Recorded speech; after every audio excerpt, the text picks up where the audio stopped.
And welcome to Strange Appetites. Today's episode is all things trauma.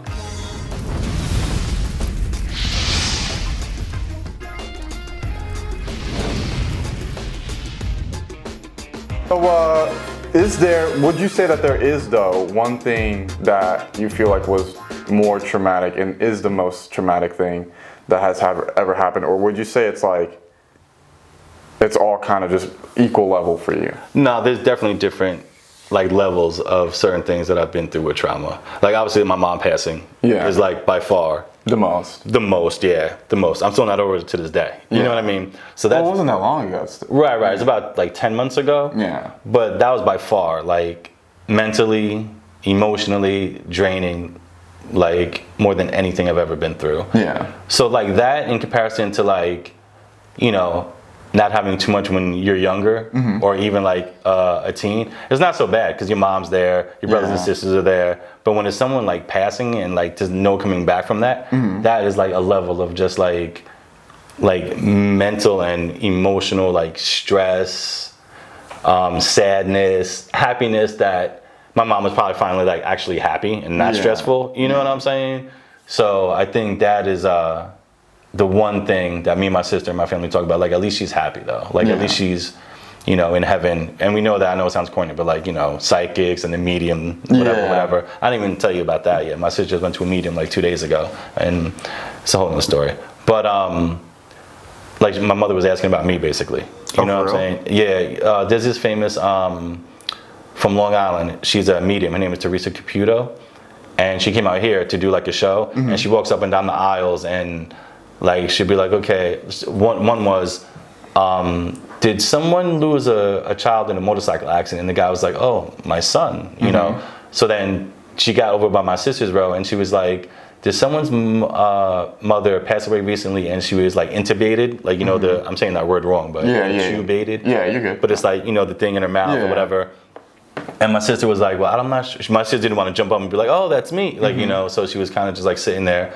And then she said, red. The color red is very significant, and obviously I wear red because of work, and it's my favorite color. So my sister was I think that might be, and she was your mom is telling me to tell you she's fine, she's happy. There's nothing you guys could have done, and she's happy that the whole family was there when she had passed. Yeah. And the closest one to her was your brother who read something with red. Wears red, likes red. She's yeah, it's his favorite color, whatever. Yeah. And then she just went on to the next person. You know what I'm saying? But my niece was there too. They were damn, if Uncle Mike was here, I feel my mom would have said more or something. Yeah. Or maybe the medium just cut it short because it's a huge audience or whatever. Yeah. But yeah, that is by far the most traumatizing. Also, before we start getting too deep into the different things that you've gone through, do you want to do a little recap? Okay. Yeah. I'm from New York. Growing up in New York was kind of rough because being poor, it's really hard being poor when you're growing up with everyone around you that has stuff. Then, teenager, I was my bad phase. I started, I don't want to say turning bad, but I was just getting worse because I was mad. Yeah. You know what I mean? I didn't know how to express it properly. So I would do dumb stuff. I would rob stuff or rob the store. Yeah. I started selling drugs because I was yo, I don't want to, I'm tired of having no money. I'm tired of seeing my mother struggle or whatever. Yeah. And then when I hit my mid 20s or whatever is when early 20s, 21, 22, I started working with MRDD population, mentally retarded kids or whatever, developmentally disabled. And that gave me a new outlook, to be quite honest. I know that sounds corny, but I was well, I'm really blessed. Yeah. Even though, because you don't have something that's fundamentally right. I can still function. I still have, 10 fingers, 10 toes, I don't have a learning deficiency or anything like that. So I was wow, even though I was mad all those years prior, I was yo, what were you mad about? Because you had a little bit of less money than people. Yeah. So that's when I realized wow, bro, you can actually, because I was always I'll never be nothing. Yeah. You know what I mean? Yeah. And I was actually told that when I was younger, oh, you're never gonna be nothing when you get older, by family members and stuff like that. Yeah. They used to say, and I know this sounds so corny, but they'd be like, oh, you're lucky, you're a cute kid because you're never going to get anywhere. Damn. You're never going to do anything.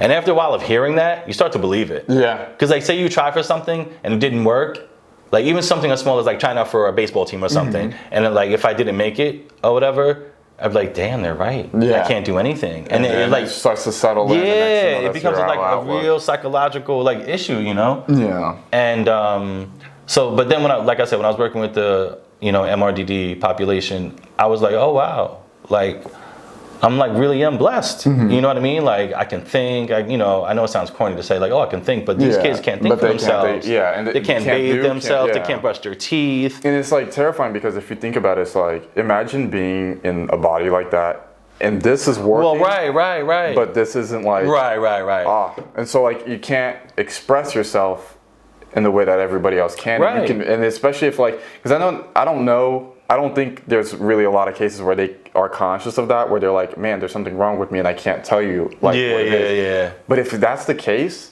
like that sucks. Yeah, no, I know. Yeah. I know. Well, I'll give you an example. Not an example of that, but like kind of similar to what you're saying. Like when my mother was in the hospital when she was passing away from the cancer, they had to operate or whatever. And like, I forget it was like drain fluid or something. I forget what it was. But she woke up. She went in like, like, okay, I'll see you guys in a little bit, And she woke up with a tube in her mouth, and like these mittens on, so she couldn't rip it out. Just imagine waking up like that. You can't talk. You can't do anything. You can't communicate. No. Like, so it's kind of like, in a way, it's kind of like what you said. Like, I'm thinking like, oh, my leg itches, or like, and you can't do anything. You're just like, just imagine the frustration level of that, like you said, like up here works, but you're like, I can't physically do it or whatever it may be. Like that's got to be torture. Me and my sister saying, like, that's like torture. Yeah. And we were asking the doctor, like, how long is she gonna be like that? For like 2 days. We were just like, what? An hour would be already like insane. The doctors were like, they even said, they were like, she's handling it really well, because they was like, even if that was me, after about an hour or two, I'd be losing my mind. Like, and my mom, she just like took it like a champ, bro. Like everything that happened in my mom's life, she's super strong. She like took it like a champ, bro. Whether she made wrong decisions or right decisions, she always just kind of power through. Yeah, like she never there's 10 of us. Like she could give us up for adoption. Yeah. Some of us kept some, like, you know what I'm saying? Yeah, my mom had it really hard, like growing up too. She had it really bad. She was like abused, like badly abused. Seriously? Yeah, like physically. Jesus. Like blood. But it affected all of us, my brothers and sisters. Like even though my mom never hit us, never punished us. But it's just the attitude. Right. And like the environment. Yeah. You know what I mean? It doesn't create people who are going to be like, I need to go. It's just like, you know what? That's why we didn't start off good. Right. Yeah. That's why I really am proud of like my brother and my sisters, because they are like, for the most part, the majority of them are successful. Yeah. There's only like maybe 2 or 3 that aren't, and I'm one of them included. Like the rest of them, like, are educated, went to college, have good jobs, like, good life or whatever. But working with the developmentally disabled really make me like appreciate life more. Yeah. And like really be like, yo, don't take things for granted. Like you're lucky you can drive a car. You're lucky you're allowed to like just walk outside, because some of them have trouble walking and they need a walker. Like it really put like life in perspective, I guess you can say. You know what I mean? And then as I got older, sometimes you forget it, but then there's always a reminder of somewhere like, you know what? Yeah. Like, bro, you think this is bad? Like, remember such and such? Like, like, I mean, they would hit themselves. It's called SIB, self-injurious behavior. So instead of like lashing out at you if they were mad, lash out at they hit themselves, stuff like that. Jesus. But yeah, I mean, I could go on for hours and hours and hours. But how long were you working there for? I worked there for 4 years at that particular agency. And then I wanted to transfer over to like group home kids. Because honest to God forgive me, but I was tired of like getting sneezed on, cleaning up urine, helping them brush their teeth. Like after a while, you're like, I don't want to do this. So I was like, okay, maybe, and I could relate more to kids that come from bad homes, or they're just bad kids in general. Yeah. And and street kids. Yeah. And it worked out really well. Like I was always like, one of the better counselors. Like a lot of the kids would come to me and talk, whatever, and stuff like that. So it made me like feel good, because like they'd be like, oh, thank you so much. Like, you know, I never would have got through, you know, my mom doing such and such. Like, they'd flip out over like not going on a home visit. And then I would like break it down to them on why they couldn't and this, that, and the third. And normally they would just flip out, break stuff, try to fight, stab, this, that. So it felt good when they were like, yo, thank you, bro. Like, otherwise I probably wouldn't have made it through like this weekend. You know, Jesus like, Christ, yeah. That's golly. Yeah, like I could get, like I said, like it literally started from like when I was born. Like I was born with an immune deficiency. They thought I was going to live in a bubble. Yeah. They didn't know if I was going to live or die. Like that's nuts. Yeah. Like, you know what I mean? Like, good Lord. See, this is exactly why I didn't want to start with my problem. Because it's like, I'm not going to sit here and be like, yeah, so we didn't know. And I'm like, yeah. So when I lost my finger. Like, that's the thing. It's like, you know how we joke around that Michael Sweeney is always like one-upping your good like stories or whatever. Yeah. You're like the opposite. It's like I'll have something sad that I say, and you'll have something that's like 10 times more sad, and I'll just be like, you know what? All things considered. Take it away. I'm like, forget me. No, I don't mean it to. It's just real life. No, yeah. Like literally, and like for people out there who like probably think I'm exaggerating, like. I literally called my brother prior to us filming. Yeah. And Tony can vouch for it. Like I was really born like that and like messed up or whatever. Yeah. And you know, we lived in a station wagon, like my brother said. Like it was a lot of rough times, man. Yeah. But my mother never gave up. Yeah. Like my father, he wasn't around. Like he was, but he wasn't. How long did you guys stay in the station wagon? Not very long, a couple of weeks. Yeah. Whatever. But like we also said, like, you know, when I was talking to my brother, like sometimes not sometimes, but the majority of the time the toilets didn't flush. Jesus. We had no water. Well, we had water. We had no hot water, so you'd have to like heat it up on the stove, put it in the bathtub, throw ice in there so it wasn't too hot. Like, you know, cooking off a kerosene heater. Jeez. You know, like stuff like that or whatever. But my mother never gave up, bro. Yeah. Like never gave up. And my father, he was around, but he wasn't. You know what I mean? He was there like here and there or whatever, and he passed away also, so yeah. But and actually, like I didn't think I had like that many feelings when my father died, but when he passed away, like I cried. Yeah. And I didn't realize I had it in me. Yeah. Like how my brother was saying earlier, like, oh, I suppressed everything. Like, and I guess I did subconsciously, but when he passed, I was like for real upset. Yeah. You know, like I was like crying, and because when I was young, I'd always be like, I want to go see daddy. I want to go see daddy. You know what I mean? He lived in Jersey and we were in New York or whatever. So it's not that far, but you know, he had his own life, you know, got remarried, blah, blah, blah, blah, blah. So that kind of like messed me up also. You know what I mean? It's like, oh, so mommy's not good enough and me and Ron, my brother or whatever, but you know, such and such and such and such are good. Like I couldn't understand at that age. You know what I mean? You just feel left out. Yeah. Because then like when my father would pick us up, when he did pick us up, and him and my mom got, like, from when I remember, him and mom, they got along. Like, they, you know, drink coffee, they joke and they're laughing. And I remember sitting there being like, why can't it be like this? Yeah. You know what I mean? Like, what's the big deal? Like, you know, what's the real issue? Like, why'd you guys even break up in the first place? You know, stuff like that. But my life was like, you know, pretty messed up. And it prevented me from like trying harder in life to be successful, I think. Yeah. Because like, I was always like I said, like, I'm never gonna make it. I'm always gonna like I remember the first couple of times I went to jail, I'm like, oh, it's just my turn. Because all my friends were going to jail, you know, we were all selling drugs, we were all in the streets. Like, I'm not saying like, oh, we were shooting people, oh, you looked at me wrong and I'm shooting you. It was like not like that. But it's just the way that it was. Yeah. Like if someone like shot at us, I was like, okay, we're gonna shoot at you. Yeah. But we never, like, you understand what I'm saying? So, yeah, you're not inherently evil. Right. It's you don't have money. Yeah. You're not in a position where you feel like you're going to be successful. Right. And here comes an opportunity where you can do something. Right. And maybe change about some stuff. And I messed up my whole basketball thing. Yeah. You know what I mean? Because I was like, okay, my mom crying every day, we have nothing. Or, you know, I can sell drugs and help my mom and we can have stuff. But not realizing, like, obviously basketball will take me further in time. Yeah. I was thinking in the moment. You know what I mean? So... Do you think you were like on the route with basketball though? Yeah. I was good, bro. I was good, bro. Like I said, like scholarship. Like I hate even saying it because I just feel like. What do you mean? Because like for basketball, like I could have a scholarship and I fucked it up. Like it just really like messes with my head. But I feel like that says even more because it's like. And I know I wouldn't have went pro. Don't get me wrong. Well, but I would have made it to college. Yeah, like at least would have gotten you. Right, I would have got a degree in something. Yeah, you know what I mean. And most likely, it probably would have been something with like social work or something. Most likely, because I relate to that very well. Yeah. I'm really good at it.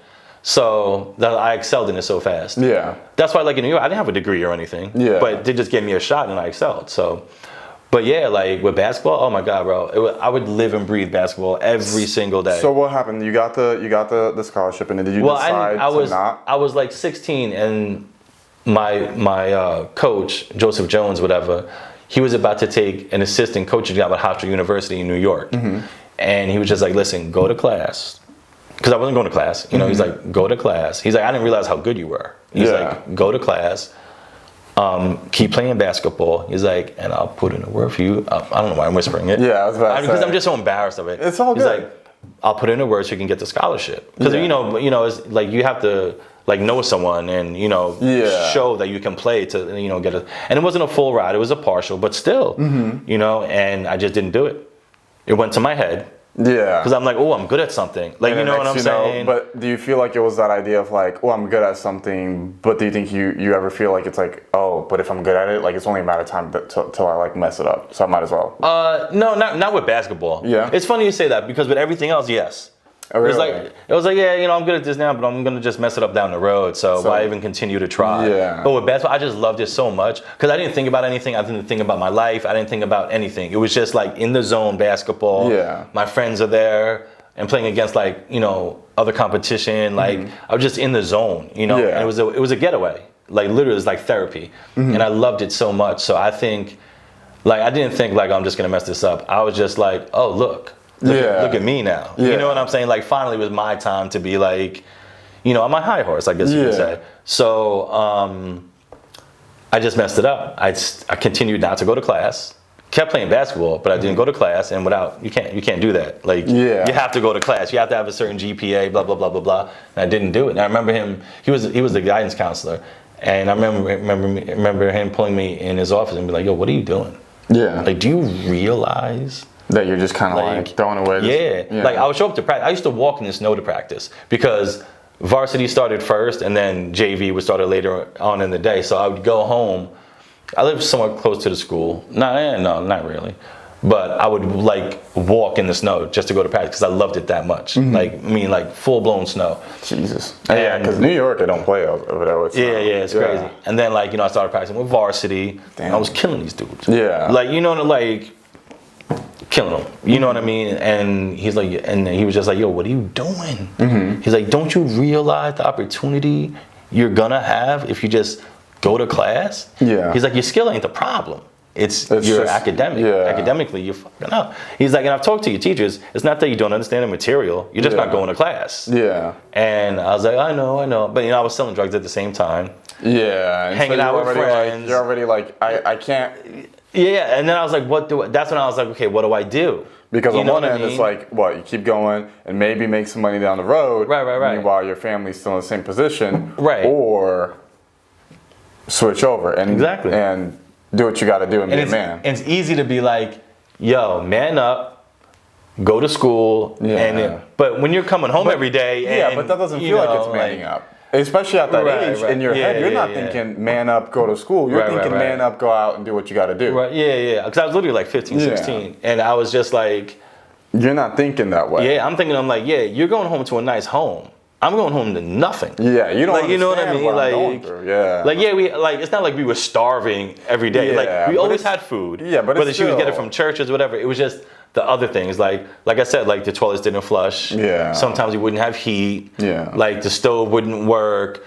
I remember we had a big hole in the roof, whatever. You could literally like see the beams or whatever. Like we had to put like plastic up so like the snow and rain wouldn't come through. Like water damage everywhere. The front door didn't shut all the way. We used to take a paper towel, fold it up, put it in, and then shut it so it would stay shut. Like like plastic over the windows. Like, you know what I mean? Like real stuff, man. So it's easy to be like, just go to class and do such and such. But it's like, you're not going home to what I'm going home to. Yeah, you don't like, understand. Yeah. My mother would work. She worked at like a preschool, like Head Start or whatever. So, you know. But yeah, it was pretty rough, man. It was pretty rough. So what about you? No, I mean, I remember when I stubbed my toe. No. I was joking. Well, because I know you've been through it too. Like, it's gotta be.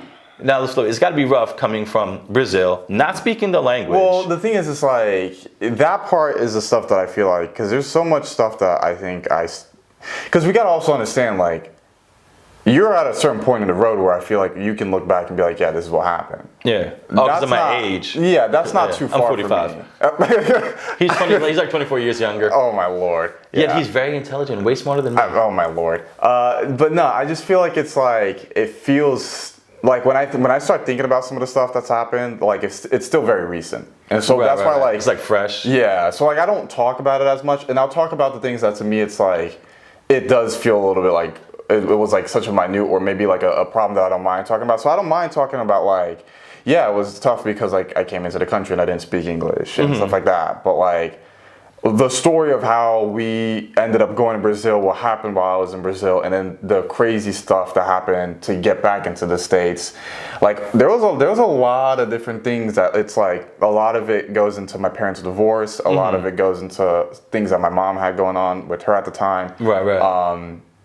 And like it's just there's so many different layers that I don't feel like number one, half of it's not really my story to tell because I feel like it has still a lot to do with my mom, like a lot of stuff that she had to go through growing up, and so it's like number one, it's not my story to tell, so I don't tell a lot of people that. And then number two, it's just like it's still again that thing of like, man, but I'm still kind of going through it. It's still like I still have to wake up and then go and deal with this type of stuff. So it's like I don't really talk about it, but the stuff that I do talk about, and one of the things that I don't really tell a whole lot of people, which is kind of funny, I guess that I'm going to talk about this here, because I really don't. Like I think there's maybe a handful of people that know this about me, and Ryan, our graphics guy, he knows this. But I when I was 9, and I think I may have mentioned this to you before. When I was 9, I had gotten H1N1, which is a swine flu, and I had it in Brazil, which is like the worst place to get it because when it was going on, like when all that stuff was coming up, like South America, it was like horrible. Like people were dying left and right. They didn't know what to do. Really? Meanwhile, here in the States, it's like, oh, we got a shot. Right. It was Come here, a little rubbing alcohol, whatever it is. And then, meanwhile, like down there, when I got it, I had to like go into quarantine, and it was like they took out like a huge room in the hospital, and there was just like beds all over with just people, and so I was there for like months. What? Yeah, with my mom. I saw like I think we went in. It was like maybe like a group of like over 20-some people when I was allowed to go out. It was like less. How old were you? I was like 9. Wow. 9 going on 10. So like, and not to sound like corny or stupid or whatever, but like literally it's like you see on TV like just a bunch of like beds. Yeah, and like it was like just like a huge room, and it was like people from all ages, kids, adults, old people, and it's just like the size of like a gym, a little bit smaller. A little bit smaller, and just beds, right? Like and just like bunks along the wall, there were like beds, and then some like scattered in the middle. Yeah. Like and then like on the sides was like the little pole thing so that they can pull like the IVs and all that type of stuff. And holy shit! And like my mom, like they had like chairs for people for little kids that had their parents there, and my mom was like stuck there with me the entire time. Wow, for months. For months, I couldn't see my family, couldn't see anybody. My siblings had to stay with like my aunt Benny. She like they like stayed with her for like the longest, and I got it from my little sister, but my little sister was breastfeeding still, like the little one. And so she like bounced back like no problem. But me, it completely wrecked me, and I used to be like I wasn't fat, but I was like a chubby little kid. Yeah, most kids are. Bro, now like I mean, this is the reason this is the way that it is. No, I still remember, and this is God, I don't like talking about this, but what's it called? I still remember like when I first started working out, and I started like getting muscle. Bro, I remember like coming out of my room and telling my mom like, look, because I used to be, bro, I looked like a little Indonesian kid from like a freaking like African ad. Like I was super skinny also. Starving, and starving. Can you put the camera down and give me a sandwich? Stop filming me. You gotta get something to drink, please. I'm starving. They're like, you see this? They're like, cut to break, lunch. Lunch. Good Good luck, kid. Good luck, kid. We're gonna go eat. But not. Run home. Come back in an hour. Come back in an hour. We gotta film you again. Okay? Don't eat. Don't eat. Keep that same face and then. God, or else you're not gonna get any money. Lord, but no, it was. So what'd you do to pass the time? Sorry, but I'm just curious. Dude, past the time, I was in pain constantly. Like, Really? Constant pain. And whenever I wasn't in pain, I was just like sitting there. Like and very like lethargic. Yeah, And like, yeah. It was just like, dude, it's like it got so sad that it got to a point where like I couldn't even push like shit out of my body. Like Really? I couldn't like You didn't have the use energy? the bathroom because my body I breaking physically down. couldn't actually poop. holy shit! Yeah. It was breaking down your body. Yeah. Like I was essentially like literally when I tell you we went into the room and there was like over 20 people. When I Right. left, it was less than 10, and I remember like just like being like, oh, they're gone.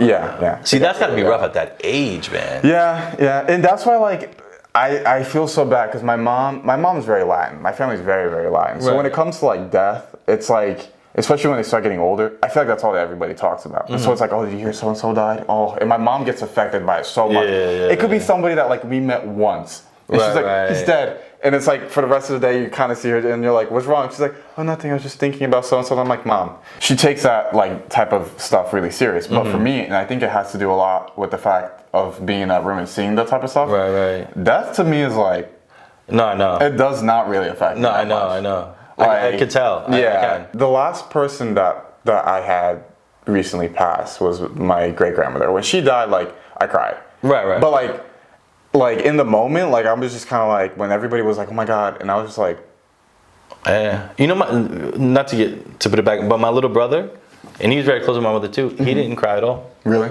I seen him tear up. That's it. Yeah. And I remember I was like, and I'm a mess. Yeah. I'm like, Yeah, but that's good though, because it I shows was that you're like crying, there's bro. that part of you that you're still like very much in touch with. I'm a mama's boy. Yeah. You know what I mean? Like Yeah. I love my mother more than anything. Yeah. And I was shocked because like me, my mom, and my little brother Timmy, we're like the closest with my mom. You know what I mean? Like my brother Ron, he's pretty close, but out of everyone, we're the closest. Yeah. And I was as I'm crying, I'm like, Timmy, I can't believe like you're not crying. not He's crying. like, Mommy told me not to be sad, so that's what I'm trying to. I couldn't do it though. Yeah. I was like, I hear you. Just Like, you know what I mean? collapsing. Yeah. Yeah. No. So I'm more like, I guess I'm definitely more like your mom. Yeah. You know. And I mean, that's good though. Like, the thing is, yeah, no, I mean, it's good, but at the same time, like, I couldn't. Like, Really? I think it's just like, I'm like, it's just a part of it. It's just as much as a part of it as being born. And like, in my mind, I'm like, It's like being that obviously like death is natural. yeah, Do you think along those lines? Like, well, it's just natural. It just happens. in a sense, but what gets me and what will like upset me is the idea of like I know when my mom goes, that'll hurt. Just Of course, yeah. But it's like what gets me more isn't even the thought of like, oh my God, they're dead. It's like the fact that it's like I just never get to talk to them again. Yeah. And like that's where I think it's like Sucks. yeah. Like, damn, I can't. Like say it's like I anything can't now. say anything to you. Yeah. And then that's when you start thinking about like the last memories and stuff like that. Yeah. But like the overall thing still like I don't think I'm affected as the same. But to close this out, then last question, what do you feel like is the best lesson you've learned then? I feel like I already kind of touched on that. But what do you think is That's like a hard one? what's something that you feel like you're like, I'm actually kind of glad that thing happened because now I feel like I got away with this and that. I don't know. It's a tough one. It really is a tough one. Yeah. Yeah. I mean, I guess the biggest lesson is nothing will stay the same. Like, Yeah. even though you might not get over, you'll never, like, you can get over trauma, but you'll never forget it. Like, you understand what I'm saying? Like, you always remember what it feels like to go through whatever situation, and you can get over it. But the biggest lesson is like, just like, don't stay in it. Yeah. It's like, there's always gonna be something. There's always gonna be like, it's gonna get better as time goes on. But as long as like you keep it as like a reminder, Yeah. like of how bad it could get, because you never really want to like certain traumas. Yeah, of course you want to forget, like being beaten or something, or like molested or something like that or whatever. But I would say just like with me, with my personal traumas, whatever, my family, this, that, is like, don't forget how it could be. Yeah. Like, you know, it could be way worse. Yeah. It could be way worse. Like, so just be happy and appreciative of what you do have. You know what I'm saying? I know it sounds so cliche and so corny. But it's true, though. But like It is dealing with true. like the mentally retarded kids and, you know, my mom passing, my friends passing, like, I'm still here. Yeah. You know, I gotta be grateful. So it's just like, just don't take things for granted. I would say don't take things for granted. Yeah. Because it's so easy to take things for granted. So it's so many things I said to my mom that I regret. You know what I'm saying? Like, but knowing my mom, I know she knows, like, okay, you were like however old and you said dumb shit, whatever. But yeah, I would probably say that. Just like get over the trauma as best as you can, but like never forget what it feels like. Yeah. Like, because you never, and taking things for granted. Because a lot of people take a lot of things for granted. Like everything, waking up in the morning, breathing, brushing your teeth, everything. So yeah, I would say like, don't take anything for granted, I would say. Yeah.